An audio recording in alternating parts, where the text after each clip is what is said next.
Donc nous sommes de retour dans l'Évangile selon Jean. Nous sommes au chapitre 11, dans cet épisode qui est juste après l'enseignement du Seigneur sur le bon berger. Ce bon berger, cette porte des brebis qui sauve, par lequel si on entre et qu'on en ressort, eh bien on voit de verts pâturages. Par l'huile, si nous entrons et que nous sortons, vous vous rappelez, chapitre 10, verset 9, il dit « C'est moi qui suis la porte, si quelqu'un entre par moi, il sera sauvé. Il entrera et sortira, il trouvera de quoi se nourrir ou il trouvera des pâturages. » Et c'est ça la vie avec le Seigneur, de savoir déjà qu'il y a cette foi d'entrer. Entrer dans la vie du Seigneur. Regarder de loin, ce n'est pas rentrer. Parfois, nous sommes des personnes qui observons. Voilà, un petit peu comme quand vous êtes là, dehors, dans une maison, vous voyez qu'il y a la lumière, vous voyez qu'il fait bon vivre, tout ce que vous voulez, mais au final, quand on regarde, parfois on est juste dehors. Et quand on est dehors, est-ce qu'on vit tout ce qu'il y a dans la maison ? S'il y a la cheminée, s'il y a la lumière, s'il y a tout cela, non, on ne le vit pas, on le voit juste. C'est pour ça que le Seigneur, il est là au milieu d'Israël et il est en train d'enseigner ses disciples, enseigner tout le monde et il leur dit « Celui qui entre par moi, je suis la porte, celui qui entre par moi sera sauvé. » Pour être au chaud, il faut rentrer dans la maison. Et quand vous rentrez dans une maison, vous sortez de dehors. Vous êtes d'accord ? Quand vous êtes dans une maison, vous n'êtes plus dehors. Donc vous ne vivez plus ce qu'il y a dehors. Dehors, il fait froid, c'est l'hiver en ce moment. Dehors, il ne fait pas bon vivre. C'est difficile, c'est compliqué. Mais à l'intérieur, il dit, il y a de quoi se nourrir. Littéralement, ici, il y a du pâturage. C'est pour ça qu'il y a un appel ici, à ceux qui écoutent, de venir, de rentrer. Et c'est ça le berger qu'il est. Il nous conduit, où le berger normalement, vers les pâturages. Un berger, il ne vous conduit pas là où il n'y a rien à manger. Il ne vous conduit pas là où il y a des pierres. Il ne vous conduit pas là où il y a quelque chose de dire, mais si je me casse, je vais me casser les dents là-dessus. Là. Non, vers des pâturages, mais des pâturages, c'est quelque chose de nourrissant. Quelque chose qui va être bon. Mais c'est lui qui sait où il y a ce pâturage. Et c'est une image, le pâturage. C'est sûr qu'il ne va pas vous emmener là où il y a de l'herbe, littéralement. Il va vous donner exactement la nourriture qu'il faut. Et c'est en cela qu'il est le Messie. Le bon berger, c'est celui que Dieu a envoyé, le Père a envoyé le Fils. Et lorsque le Fils vient, c'est pour sauver toutes les brebis qui rentrent. C'est pour ça qu'il dit rentrer. Tous ceux qui écoutent sa voix, qui le suivent. Quand il dit venez, il suffit de venir et suivre le berger. À partir de là, nous sommes quoi ? Sauvés. Nul ne nous ravira de sa main. C'est ça ce berger. Il peut venir les loups, il peut venir les ours, il peut venir tout ce que vous voulez. Nous sommes entre les mains du berger. Et pour pouvoir faire cela, il l'a bien expliqué dans ce chapitre 10, il le fait parce que lui et le Père sont un. C'est la puissance du Père par lequel il agit. L'œuvre de Dieu, l'œuvre du Fils de Dieu, c'est l'œuvre du Père. Et si vous croyez dans le Dieu tout-puissant, si vous croyez dans un Dieu élevé qui est capable de tout, sachez que Jésus-Christ est capable de tout. Parce qu'il est le Fils de Dieu. Il est Dieu fait homme. Et c'est ce que les Juifs avaient du mal à comprendre. Jésus avait beau l'avoir montré. Forcément, si vous rentrez par lui, vous êtes sauvés. C'est bien lui le Christ attendu. Si c'est le bon berger, vous savez que dans l'Ancien Testament, c'était ça qui était promis, un berger pour Israël. Un berger qui sera toujours là. Donc, il a déjà annoncé qu'il est le Messie, mais ils avaient un problème. C'est qu'il leur dit tout simplement, arrête de nous garder en suspense, dis-nous qui tu es. Mais Jésus n'arrête pas de le répéter. Et parfois, nous sommes comme cela. Il nous dit, il fait chaud à l'intérieur, il fait bon, il fait beau. Dans cette maison, il y a le chauffage, tout ce que vous voulez. Et à chaque fois, il dit, mais dis-nous franchement si c'est bien chez toi. Et je vous ai dit, commencez chez moi. Je vous ai dit, commencez. Je vous ai dit, c'est bon. C'est le pain de vie. Celui qui mange n'aura plus faim. Celui qui me suit, il trouvera les verts pâturages. Celui qui entre par moi, il sera sauvé. J'ai tout dit. Je vous ai décrit comment c'est. Et c'est ça, quand les seigneurs parlent, ils vous disent, c'est quoi le royaume de Dieu ? C'est de passer par Jésus-Christ et de vivre tout cela. Et parfois, on est à côté en train de dire, mais bon, dis-nous clairement quoi faire. Tout est déjà dit. Tout est déjà là. Un peu comme les gens quand ils demandent dehors, mais comment est-ce que je peux être agréable à Dieu? Tout est déjà dit. Comment je peux aller au ciel? Tout est déjà dit.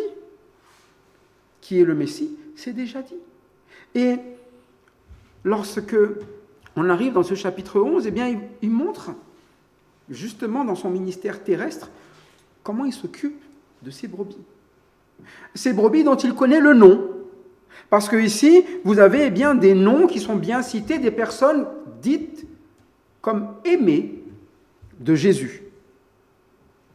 Quand on lit, eh bien, le verset 5 du chapitre 11, voilà les personnes dont on parle ici. Jésus aimait Marthe et sa sœur et Lazare. Donc, on voit quelque chose qui est vrai dans la vie du Seigneur, dans son ministère terrestre. Il y a des personnes eh bien, qu'il aime, qui sont là, mais il parle de les aimer parce qu'en ce moment, ces 3 personnes vivent quelque chose de difficile. Et donc, il les aime particulièrement parce qu'il va faire quelque chose pour eux. Il aime ses disciples sont avec lui, il les aime. D'ailleurs, Jean, c'est le disciple que Jésus aimait. C'est comme ça qu'on l'entend toujours. Mais là, il dit particulièrement, il aimait Marthe, sa sœur, et Lazare. C'est un terme qui est très important, ce verbe « aimer », parce que souvent, le verbe « aimer », c'est quelque chose qu'on dit un peu à gauche, à droite. Moi, j'aime les gâteaux. Moi, j'aime ci, j'aime cela. J'aime, je t'aime. Un jour oui, un jour non. C'est des choses qui sont dites de manière facile. Mais ici, vous voyez, Jésus n'est pas en train de dire qu'il aime. C'est écrit juste que Jésus aimait. C'est-à-dire que c'est quelque chose de visible. Avec les personnes qui sont autour de lui, avec Marthe, sa sœur, et Lazare. Ces 3 personnes, il les aime. Et ces 3 personnes, eh bien, on va voir comment se manifeste l'amour eh bien, de Jésus-Christ envers eux, envers ses brebis. Il en prend soin. Et il les amène dans de verts pâturages. Et à nous de comprendre ce que c'est que les verts pâturages. Parfois, les verts pâturages, c'est un peu ce qu'on voudrait. Un peu comme un enfant, quand il demande à manger, si vous lui demandez ce qu'il veut à manger, pour lui, les verts pâturages, c'est steak, frites, burger. C'est un peu ça, non? Bonbons. Il va dire, c'est ce qu'il y a de mieux. Et là, on va dire, il faut manger de la salade. Oh, quelle horreur. Ça n'a pas de goût. C'est pas bon. Non. Et pourtant, il faut en manger. Et c'est un peu ça, c'est qu'il aime Marthe, sa sœur, Lazare. Et parfois, eh bien, quand on aime, on risque de manger quelque chose de difficile à avaler. C'est ce qui se passe. Mais il aime toutes les personnes dont il cite le nom ici. Il y a eux, et la dernière fois, on a vu, il y avait une personne qu'il aimait aussi, et qui n'avait pas envie de goûter à ce que le Seigneur a préparé aussi. Il s'appelle Thomas, Didyme. Vous vous souvenez? Thomas, il avait un problème, quand on revient au verset qu'on a vu la dernière fois, chapitre 11, verset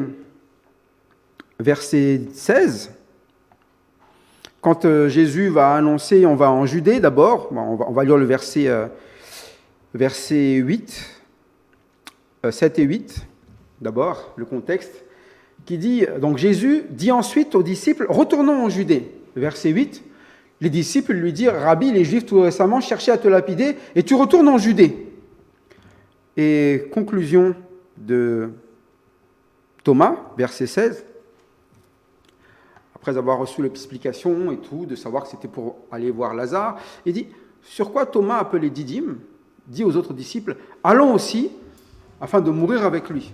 Grosso modo, où est-ce qu'il nous emmène, Seigneur? Il nous emmène à la mort. Et il dit ça à qui? Aux autres disciples. Il a du mal à avaler Thomas quand même. Il a du mal à avaler le choix du Seigneur de dire, allons en Judée pour Lazare, qui en plus est déjà quoi? Mort. C'est quoi l'intérêt? Donc Jésus, il aime Lazare, il aime Marthe, il aime Marie, et il va faire quelque chose pour Marthe, Marie, Lazare, mais il aime aussi Thomas, Didyme donc, et il veut qu'il avale quelque chose. D'aimer Lazare. Comment? En faisant ce que Jésus demande. On va en Judée. Certes, il y a un problème en Judée. Si on y met les pieds, il y a un risque. Le risque, c'est lapidation. Mais Qu'est-ce que tu veux, Thomas? Est-ce que tu veux abandonner ta vie pour, servir Lazare et quelque chose qu'on va faire? C'est qu'est-ce qu'ils veulent faire pour Lazare? C'est quoi qu'il a dit? Notre ami Lazare, c'est t'endormi, mais je vais aller le réveiller. Et quand il a dit il est mort, il dit mais il est mort. Mais il dit je vais aller le réveiller. Et parfois nous nous disons mais c'est impossible comme situation que tu nous demandes. J'ai pas envie d'avaler ça. Et en plus c'est risqué pour nous. Et vous savez ça c'est vraiment quand on dit Jésus aimait. Il aimait Lazare. Quitte à risquer d'être quoi? Lapidé. Mais il aime aussi Thomas. Thomas et les disciples, ce sont des personnes qui sont prêts, ils sont en train d'être préparés pour le service. Et quand on veut servir le Seigneur, on doit être prêt à donner sa vie. Pour les brebis. C'est ce que le Seigneur a enseigné, non? Le bon berger donne sa vie pour ses brebis. Et ce sont des apôtres qu'ils forment, ce sont des personnes qui vont devoir quoi? Être des bergers et amener les brebis, et ils doivent apprendre à donner leur vie pour les brebis. Mais ils le font avec le Seigneur. Ça veut dire que pour le moment, ils sont là en train de s'accrocher aux décisions du Seigneur, et c'est bien quand même parce que ce sont des disciples. Et les disciples, l'important d'abord, c'est qu'ils suivent le Maître, même si tout n'est pas compris. Même si parfois il y a des phrases qui sont un peu comme cela, allez, on va mourir. Parce que s'il suit le Seigneur, l'avantage c'est que il verra qu'il avait tort, non? Et il va croire. C'est pour cela que quand Jésus les emmène, il a expliqué, verset 15, juste avant, pourquoi il y va. Il dit, c'est à cause de vous, afin que vous croyiez, je me réjouis de ce que je n'étais pas là, mais allons vers lui. Donc c'est pour qu'il croie. Et c'est pour ça l'amour du Seigneur, c'est d'abord que nous sommes des personnes qu'il veut appeler à croire. À croire en ce qu'il dit, à croire en sa parole, à croire qu'il est le bon berger, à croire que si on entre, on sera sauvé, à croire. Il ne s'agit pas tous d'y aller pour y aller et sans rien comprendre, sans grandir. Se nourrir, c'est grandir dans la foi. Grandir, dans la connaissance du Seigneur. Et plus vous connaissez le Seigneur, plus vous allez avoir une vie qui est une vie ferme, édifiée, stable, prête à servir même. Et on arrive maintenant donc à cet endroit où on a dit il aimait Marthe, Marie, Lazare, mais aussi donc les disciples du coup. Et Lazare, il l'aime, il est venu pour lui à la base. Mais on va voir que, pas que pour lui, pour tout le monde. Prenez avec moi du verset 17 jusqu'au verset 27. 17 à 27. Jésus étant arrivé, trouva que Lazare était déjà depuis 4 jours dans le sépulcre. Et comme Béthanie était près de Jérusalem, à 15 stades environ, beaucoup de Juifs étaient venus vers Marthe et Marie pour les consoler de la mort de leur frère. Lorsque Marthe apprit que Jésus arrivait, elle alla au-devant de lui, tandis que Marie se tenait assise à la maison. Marthe dit à Jésus, « Seigneur, si tu avais été ici, mon frère ne serait pas mort. Mais maintenant même, je sais que tout ce que tu demanderas à Dieu, Dieu te l'accordera. » Jésus lui dit, « Ton frère ressuscitera. » « Je sais, lui répondit Marthe, qu'il ressuscitera à la résurrection au dernier jour. » Jésus lui dit, « Je suis la résurrection et la vie. Celui qui croit en moi vivra, même s'il meurt. Et quiconque vit et croit en moi ne mourra jamais. Crois-tu cela ?» Elle lui dit, « Oui, Seigneur. Je crois que tu es le Christ, le Fils de Dieu, qui devait venir dans le monde. » Voilà un passage ici avec vraiment une belle déclaration de Marthe quand même. Elle déclare vraiment le Seigneur comme étant le Christ, le Fils de Dieu. Quelque chose dont les Juifs avaient un doute. Il dit, dis-le-nous franchement. Elle l'a dit franchement. Elle l'a dit franchement, mais sans qu'il lui dise, voilà, je suis le Christ. Et il lui a dit qui il est, ce qu'il fait. Il dit, je crois. Je crois que tu es le Christ. Je crois parce que je vois tout ce que tu fais. Et dans ce passage, Eh bien, on voit l'amour du Seigneur d'abord pour Marthe ici. Quand Jésus arrive, il sait une chose. Il sait déjà que Lazare est, depuis 4 jours, dans le tombeau.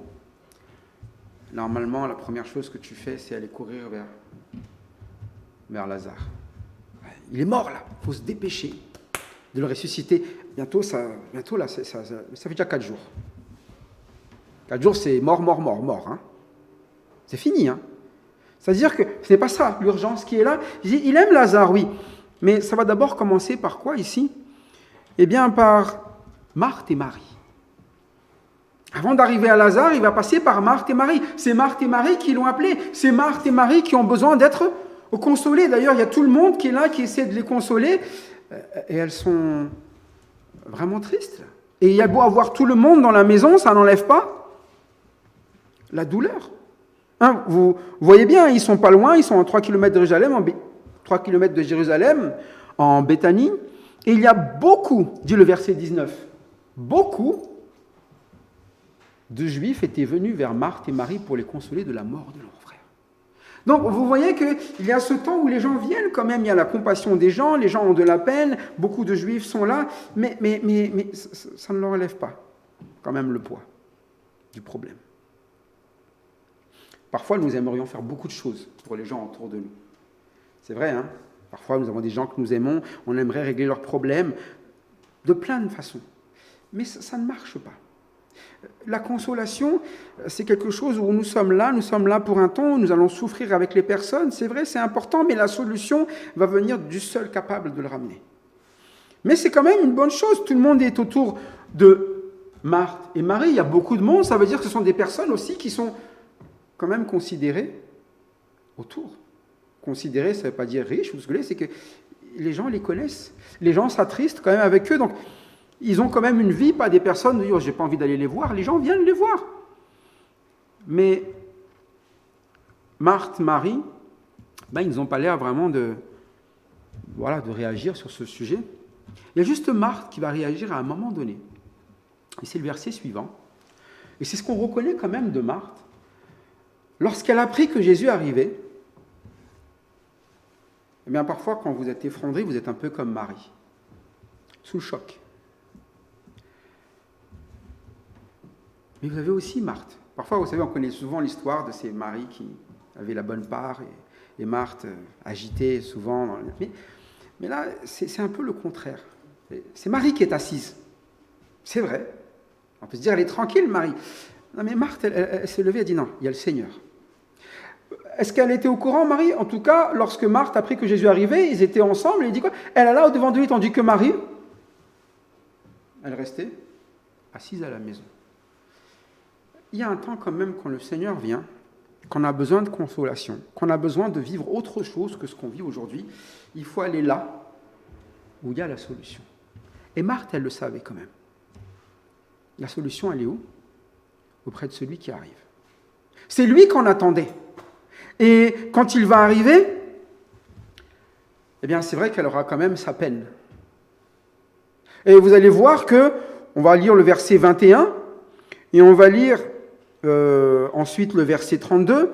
Les deux sœurs ont les mêmes mots dans la bouche, mais c'est l'attitude qui est différente. Marthe, elle va dire à Jésus, « Seigneur, si tu avais été ici, mon frère ne serait pas mort. » Et Marie, on va le voir maintenant, mais elle le verra aussi plus tard, verset 32, lorsque Marie fut arrivée là où où était Jésus et qu'elle le vit, elle tomba à ses pieds et lui dit, « Seigneur, si tu avais été ici, mon frère ne serait pas mort. » Toutes les deux savent une chose, les capacités du Seigneur à guérir les malades.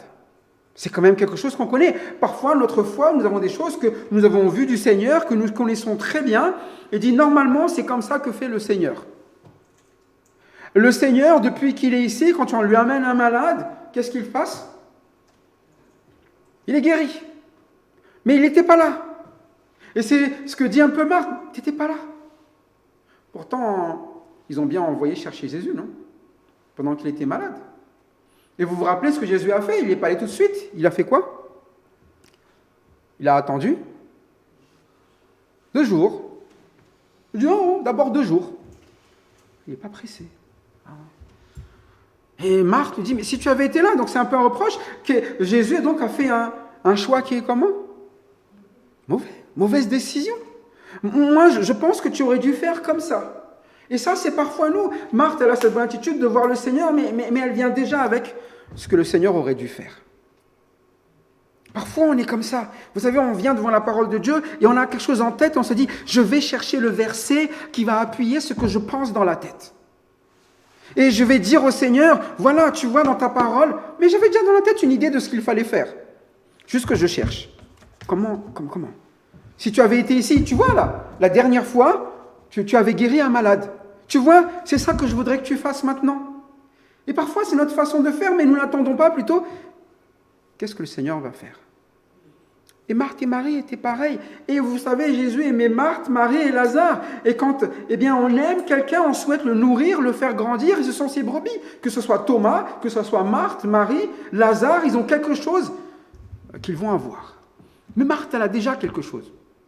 Lazare aussi. Marie aussi, Thomas aussi. Ils ont déjà foi en Jésus-Christ. Ce sont déjà des brebis. Ce sont déjà des disciples qui le suivent, et en suivant, ils vont être nourris. Et c'est ce qui va se passer pour Marthe. Marthe, elle va arriver, elle va avoir cette attitude, et elle va se dire, si tu étais venu, si tu avais été ici, on peut revenir à le passage où c'est Marthe qui le dit, verset 21, Seigneur, si tu avais été ici, mon frère ne serait pas mort. Vous voyez, le Seigneur ne répond même pas aux reproches. Il ne répond même pas. Il sait qu'elle est dans la douleur. Parfois, le Seigneur connaît quand on a une façon de parler. Parfois, c'est difficile. Parfois, vous lisez des psaumes. Parfois, c'est presque des blâmes. Seigneur, parfois, vous lisez le livre de Job. À un moment donné, Job, il est quand même en train de blâmer le Seigneur de pourquoi tu m'as fait naître si c'est pour me faire vivre des choses comme ça. Parfois, c'est ça. Mais la réponse du Seigneur, ça va toujours être de ramener la bonne nourriture. Il y a des choses que tu vis, là, Marthe. Mais tu sais. Et Marthe, elle sait. Avant même que le Seigneur parle, elle se rappelle quand même quelque chose. Elle a dit ça, mais tout de suite après. Elle a dit autre chose. Mais. C'est ce que j'aurais pensé que tu aurais dû faire. Mais maintenant même, je sais que tout ce que tu demanderas à Dieu, Dieu te l'accordera. Ça veut dire qu'elle est passée de ce qu'elle pensait et que le Seigneur aurait dû faire à ce que le Seigneur sait ce qu'il doit faire et à qui il doit demander. Et il sait que, oui, c'est ce que je pense qui aurait été bon, mais je sais aussi que tu fais toujours toutes choses bonnes. Et que si tu veux que ça se fasse, Dieu te l'accordera. C'est pour ça qu'on fait confiance au bon berger. Parfois, on se dit, mais qu'est-ce que Christ? Je pourrais directement dire à Dieu, voilà ce que j'aime, voilà ce qui est bon, mais le bon berger, c'est lui qui va dire, non, c'est par là qu'il faut aller. Et là, ce n'est pas ce que tu voudrais, ce n'est pas le Jésus qui était venu avant et qui aurait pu empêcher qu'il meure, qu'il te faut, ce qu'il te faut, c'est ce que Dieu veut, ce que Jésus-Christ veut, ce que je demanderai. Et ça, c'est important pour nous. Ce qui est bon pour nous, ce n'est pas ce que nous pensions être bon, c'est ce que le Seigneur estime bon pour notre vie. Le pâturage. Et dans notre vie, nous n'avons pas forcément la même situation. Il y a Thomas, il y a Marthe, il y a Marie, il y a Lazare. Est-ce qu'ils vivaient tous les quatre la même situation? Ils sont tous au même endroit. Thomas, est-ce qu'il avait un problème avec quelqu'un ici, quelqu'un d'autre à côté qui était en train de mourir? Non, son problème à lui, c'est qu'il avait peur de mourir aussi. Le problème de Marthe, c'est que son frère est mort et que le Seigneur n'est pas venu et qu'elle s'attend juste au Seigneur. Le problème de Marie, c'est qu'elle ne s'attend plus à rien. Elle est assise là, dit de toute façon, c'est mort. Et le problème de Lazare, c'est qu'il est mort. Tous sont dans des problèmes. Tous ont leurs afflictions. Tous ont un lieu identique, mais des problèmes différents dans la réalité. C'est pour ça que vous savez, quand on est dans une assemblée, qu'on annonce la parole de Dieu est annoncée, Jésus est au milieu d'eux, mais Jésus, sur ce qu'il va faire, va régler le problème de tout le monde. Tout le monde, eh bien, ça va être réglé par ce qu'il est en train de faire là. Et il va utiliser Lazare. Lazare, il va comprendre que sa mort, elle va être utile. Mais ici aussi, on va voir que Marthe, qui a dû s'attendre au Seigneur, ça va être utile, parce qu'elle va apprendre quelque chose d'encore un peu plus. Et Marie aussi. Et Thomas, qui sera un apôtre, il va apprendre aussi à aimer les brebis. Tout le monde apprend. Et c'est ça, souvent dans une assemblée, nous ne sommes pas des gens identiques. C'est ça, eh bien, dans la vie, personne, on a tous nos problèmes, nos origines, mais on ne va pas dire, celui-ci c'est le pire, ce machin. Elle ne dit pas, Lazare c'est la pire situation, et dit, non, tout le monde. Parfois, on se dit, le pire problème, c'est celui de Lazare. Il est mort. Non, ce n'est même pas le pire problème. Ici, le premier problème, c'est Thomas. Deuxième problème, c'est Marthe. Donc on s'occupe des problèmes un par un. Il s'occupe de Thomas, il s'occupe de Marthe, mais tout le monde va avoir ce dont il a besoin. Et là, Marthe, on voit déjà que, eh bien, elle a répété cette même phrase, comme Marie. Mais imaginez-vous quand même d'où sort cette phrase. C'est exactement les mêmes phrases, non? Vous avez vu, hein? C'est exactement la même phrase. Comment ça se fait? C'est pas de télépathie, hein? Elles sont là ensemble en train de veiller. Vous croyez qu'elles se sont dit pas quoi pendant tout ce temps? Si le Seigneur avait été là. Et puis tout le monde s'écoute en train de dire, si le Seigneur avait été là. Et tout le monde est là avec cette... Si le Seigneur avait été là. Et là, ils sont tous là dans une position de se dire, ben, le Seigneur, au lieu de ramener dans la foi du Seigneur, de ramener à quoi? À découragement et un blâme. Vous savez, quand vous entendez souvent de la bouche quelqu'un une phrase type, c'est qu'il l'a forcément entendu de quelqu'un. Quand vous voyez les enfants avec leur expression parfois, vous dites, ah, tiens, je reconnais cette expression. C'est l'expression du papa, de la maman. Je reconnais, c'est-à-dire qu'à force de vivre là, on a des expressions. Moi, je sais que quand je suis parti vivre à Madagascar un temps, j'avais des expressions qui n'étaient pas du tout ce que j'avais appris ici en français, et ça me faisait rire, mais on répète un peu. Mais là, c'est une expression qui ramène, si tu avais été là, il ne serait pas mort. C'est un enseignement presque. Si le Seigneur avait fait comme si dans ma vie, j'en serais pas là. Parfois, on a ça. Hein.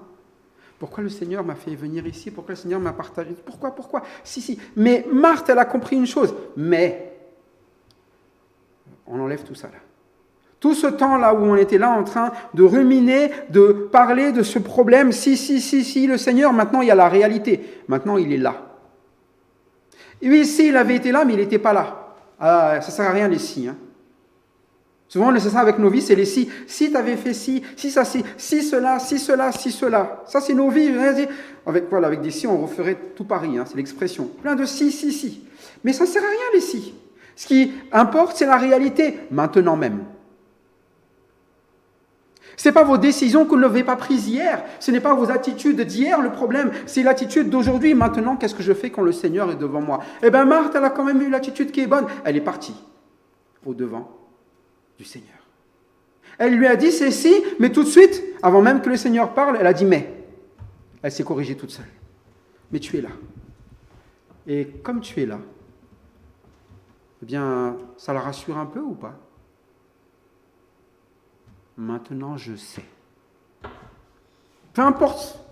Si tu es là, tu vas faire ce qu'il faut, ce que tu demandes à Dieu.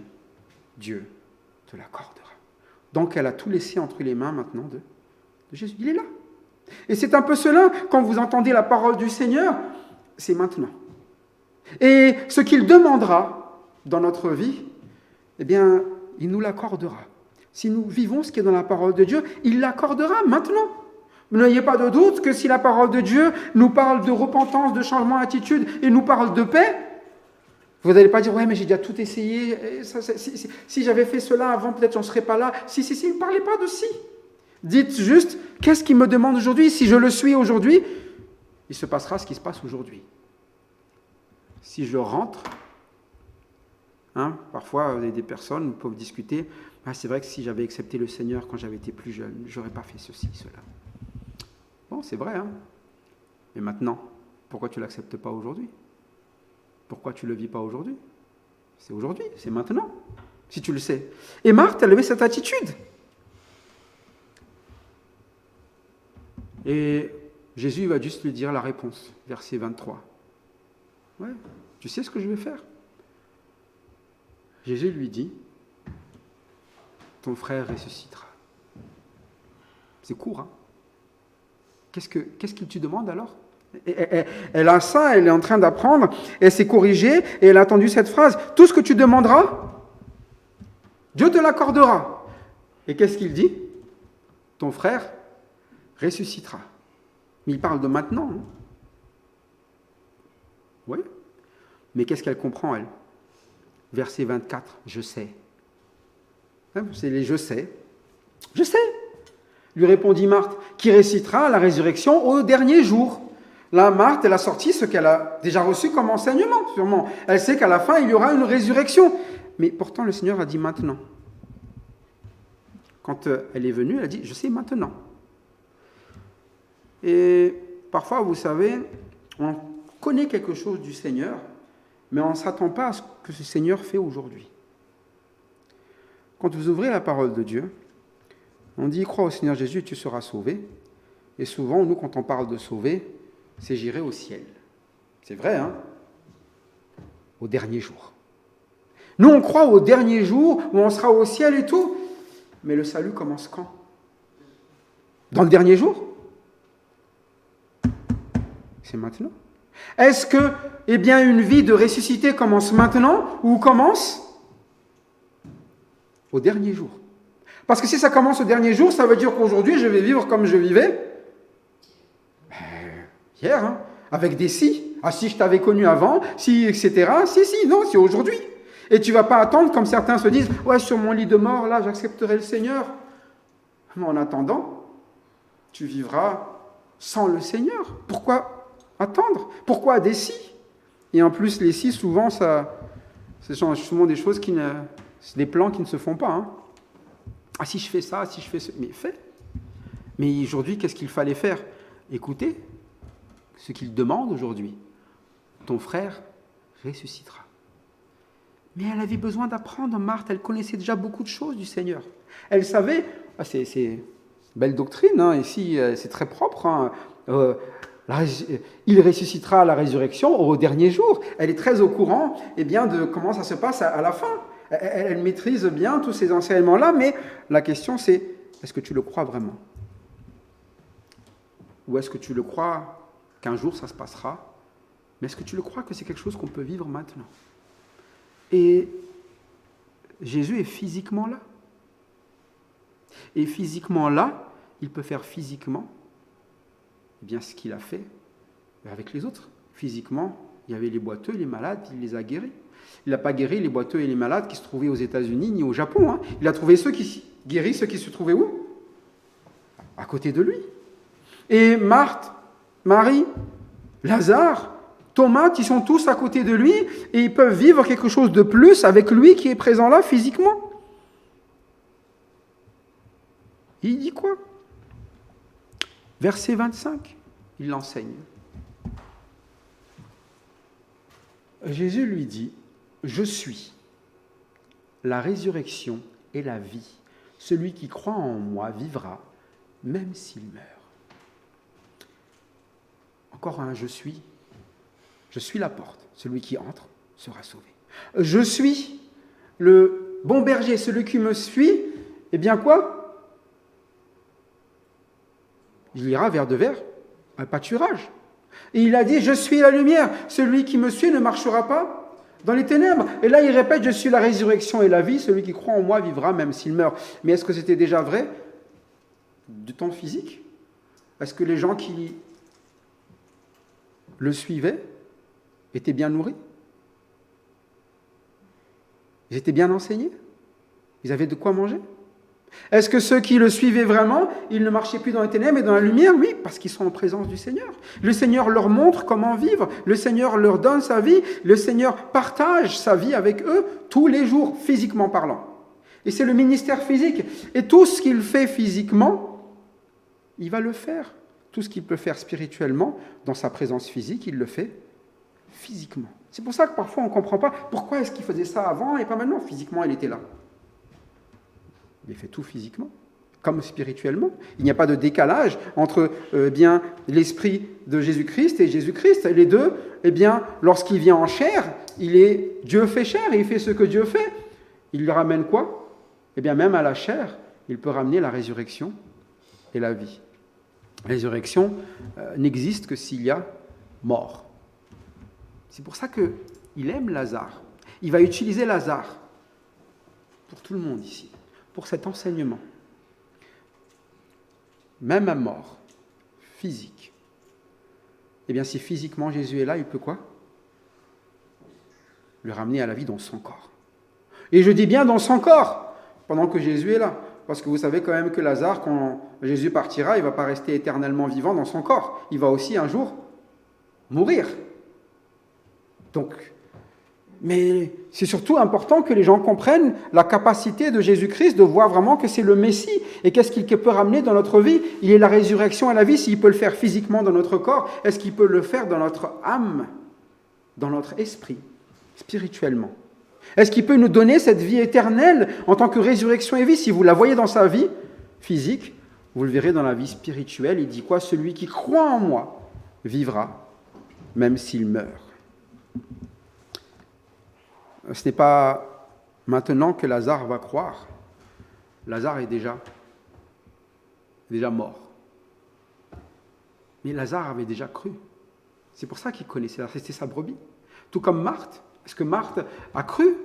Elle croyait que c'était lui qui était capable de faire ou de demander à Dieu ce qu'il est juste de faire pour Lazare, pour elle, pour Marie, pour tout le monde. Mais il va lui enseigner, il dit « Je suis la résurrection et la vie ». Quelque chose de nouveau. Oui et non. Elle savait déjà que tous allaient être ressuscités, mais elle précise bien, tous vont ressusciter, certes, ça c'est normal, mais il dit « Je suis la résurrection et la vie ». C'est-à-dire que ça passe par moi. Ce qui parfois n'était pas clair auparavant, de se dire simplement « Oui, Dieu peut ressusciter, oui, mais Dieu ressuscite en Jésus-Christ ». C'est pour ça qu'on ne peut pas annoncer à quelqu'un sans Jésus-Christ, un jour toi aussi tu seras ressuscité pour la félicité éternelle ou la vie éternelle. Il dit non, ça se passe en Jésus-Christ, celui qui croit en moi. Il dit en Jésus. Il ne dit pas celui qui croit en le Père. Il ne dit pas celui qui croit en Dieu, celui qui croit en moi. C'est-à-dire que tout comme là, il va ramener la vie à Lazare, il faut croire en lui pour qu'il ramène la vie en nous. Celui qui croit en moi vivra même s'il meurt. C'est une assurance. Et il est en train de ramener à lui dans le sens où il est en train d'annoncer qu'il est le quoi? Encore une fois, le Christ. Verset 26 suivant. Quiconque vit et croit en moi ne mourra jamais. Crois-tu cela?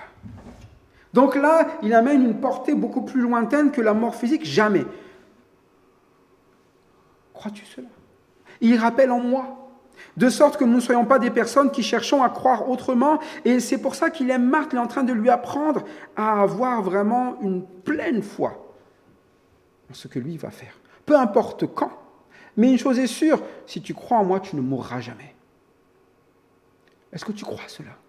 Et sa réponse, ça ne va pas être « Je crois que tu es la résurrection et la vie ». Sa réponse, ça va être elle lui dit « Oui, Seigneur, je crois que tu es le Christ, le Fils de Dieu, qui devait venir dans le monde. » Donc là, il y a une confession de Jésus comme le Fils de Dieu. Et l'enseignement, pourtant, c'est ce qu'il est en train de faire ou ce qu'il va faire à Lazare. Mais la finalité, c'est ce que les Juifs n'arrivaient pas à conclure, qu'il est le Christ. Mais à chaque fois qu'il dit « Je suis », il dit qu'il est le Christ. Et là, on voit que Marthe, elle a compris. C'est le Christ. Et elle a compris que, c'est en lui qu'il faut compter, peu importe. Même si Lazare part aujourd'hui, son espérance peut-être de croire en quoi? En sa résurrection. De savoir que Lazare a la vie éternelle, tout comme elle. Et s'il part aujourd'hui, je le reverrai un jour, au dernier jour. C'est déjà une bonne chose, mais il y a plus encore. C'est qu'il y a quelque chose aujourd'hui aussi. Quelque chose. Et c'est ce qu'il est en train de ramener ici, eh bien non seulement à Marthe, à Marie, mais aussi aux disciples. Et c'est important pour nous de noter cela. Il y a l'importance de croire en ce que le Seigneur enseigne, des doctrines qui sont très importantes, qui parlent de la résurrection à la fin des temps. Mais il y a l'importance de croire que ce que le Seigneur nous amène à vivre, c'est aussi aujourd'hui. Vous n'allez pas attendre le dernier jour pour vivre la vie du Seigneur, pour vivre la promesse du Seigneur. Certes, souvent, le terme qui est utilisé, c'est qu'aujourd'hui, nous avons les arts. Ce n'est pas complet. Vous ne pouvez pas dire qu'on est dans le ciel aujourd'hui. On est sur terre. Mais vous pouvez vivre le royaume de Dieu sur terre. Et le royaume de Dieu, c'est la vie selon l'Esprit de Dieu.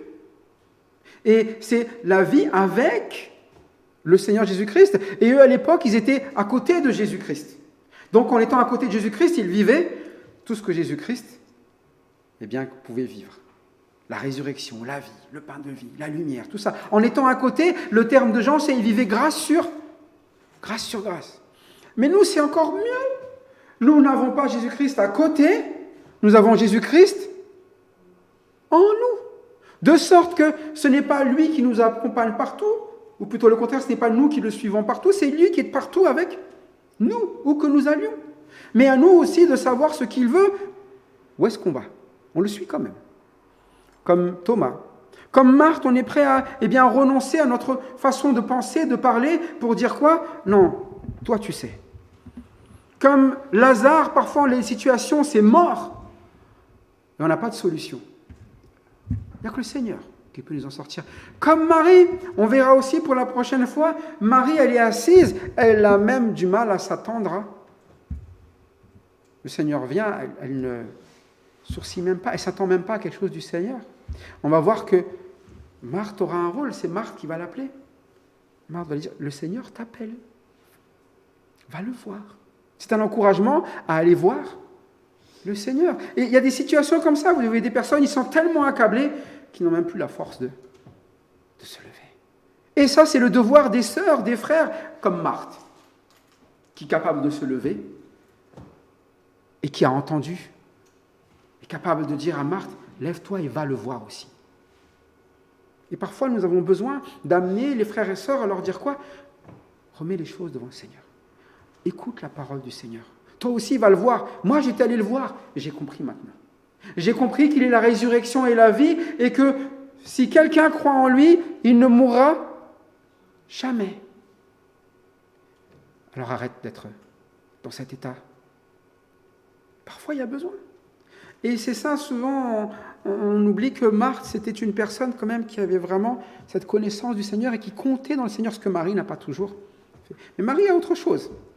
On verra dans plusieurs choses, c'est que Marie, elle est quelqu'un qui était vraiment aussi prêt à servir le Seigneur jusqu'au bout des pieds, on pourrait dire. Mais c'est pour ça qu'il bien chacun de leurs dons va montrer à l'autre ce qu'il est bon de faire dans certaines situations.